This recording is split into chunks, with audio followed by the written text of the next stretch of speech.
संदर्भामध्ये अनेक जणांकडून सांगण्यात येते काँग्रेस आम्ही समाजवादी पक्ष सेक्युलर पार्टी आहे, एखाद्या वेळेस निधी कमी आला तर चालेल पण आम्हाला सत्ता द्या असं काँग्रेसकडून सांगितलं, याबद्दल काय ऐकून घ्या ना, तो त्यांचा अजेंडा जो असेल ते बोलत असेल, परंतु काँग्रेस पक्ष बुडतं जहाज आहे ते मी सांगण्याची गरज नाही. कालचा बिहारचा निकाल बघितला असेल, महाराष्ट्रातल्या विधानसभेचा निकाल बघितला असेल, उद्या येणारे नगरपालिकेचे निकाल आपण पहा.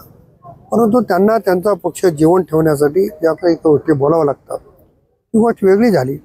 परंतु देगलूरकर अशा पद्धतीची चूक करणार नाही.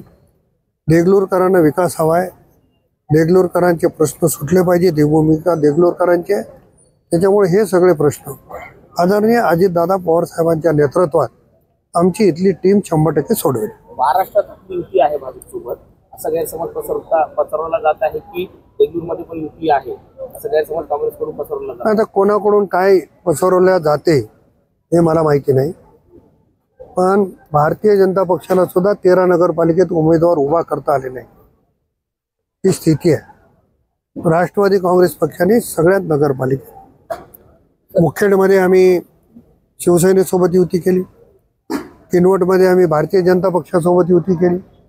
ज्यांनी आमच्याकडे असा प्रस्ताव दिला, आज आमच्याकडे लोहा असेल, कंधार असेल, देगलूर असेल, धर्माबाद असेल, उमरी असेल, हिमायतनगर असेल, भोकर असेल, या नगरपालिकेमध्ये आम्ही सर्वात पुढे आहोत आणि निश्चितपणानं या सगळ्या नगरपालिका राष्ट्रवादीच्या ताब्यात आहेत. सर, केंद्रात आणि राज्यामध्ये आपली युती जी आहे ती भाजपासोबत आहे. भाजप हा नेहमीच म्हणजे जातीवादी आहे असं विरोधकांकडून म्हणलं जातं आणि आज अजितदादा पवार साहेबांनी अनेक वेळेस आपल्या भाषणामध्ये स्पष्टपणाने सांगितलंय की महायुतीमध्ये आम्ही असलो तरी राष्ट्रवादी काँग्रेसची विचारधारा आम्ही सोडलेली नाही.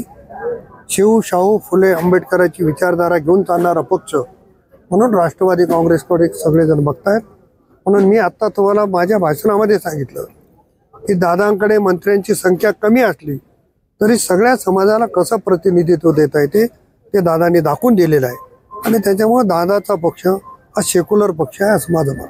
अशोकराव चव्हाण यांनी सभा झाली होती, जनसंवाद सभा या ठिकाणी आले होते ते, आणि त्यांनी सांगितलं होतं की आम्ही तुम्ही जे आरोप केला होता की या ठिकाणी मर्केल या ठिकाणी आरोप केला होता, तुम्ही या ठिकाणी जे निधी दिला होता खासदार असताना ते मोठ्या प्रमाणात तुम्ही खेचून होता, पण या संदर्भात विचार केला होता कोण प्रताप पाटील चिखलीकर असं त्यांनी त्याच्यावर कदाचित त्यांना ओळख नसेल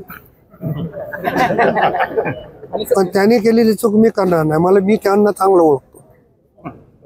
अजून शेवटचा प्रश्न होता सर, तुम्ही असं सांगताय की विकासाच्या मुद्द्यावरती 300 कोटी रुपये या ठिकाणी गटर करण्यासाठी लागणार आहेत आणि तुमचा एक अजेंडा आहे, तर किती नांदेडमध्ये राष्ट्रवादी काँग्रेस पक्षाला यश मिळणार आहे? मी तुम्हाला सगळ्या नगरपालिकेची नावं घेऊन सांगितली आणि मी अंदाजित आकडा 300 कोटी याच्यासाठी म्हणालो की लोहा नगरपालिकेमध्ये वॉटर सप्लाय आणि ड्रेनेज करण्यासाठी 350 कोटी रुपयाचा प्रस्ताव आम्ही तयार केलेला आहे. दादानी त्याचे सर्वे करायचे आदेश निवडणुकीच्या पूर्वी काढलेले आहेत आणि लोह्यामध्ये त्याचा सर्वे सुरू आहे. त्याच्यामुळे लोह्यापेक्षा हे दुपटीनं मोठं असलेलं शहर आहे म्हणून मी अंदाज व्यक्त केला, कदाचित त्याच्यापेक्षा जास्तही लागतील.